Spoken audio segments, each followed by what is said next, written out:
Big news today. You know, for the 9th month in a row, NHS waiting times in Wales have fallen. The average wait is now just over 16 weeks, down from 23 when I first became First Minister. That's Welsh Labour delivering, because we made the NHS our top priority. You know, over half the Welsh Government's budget goes on health, and it's working.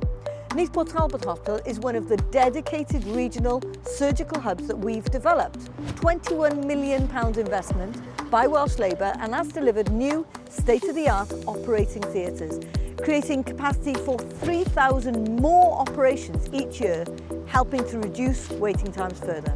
And we're going even further. We're investing £4 billion in new hospitals across North, West and South Wales, a 10-year plan to strengthen our NHS for the future if we're elected. So on May the 7th, the choice is clear. A plan that's working or a real risk of undoing that progress. Vote Welsh Labour for a new chapter for Wales and fairness you can feel.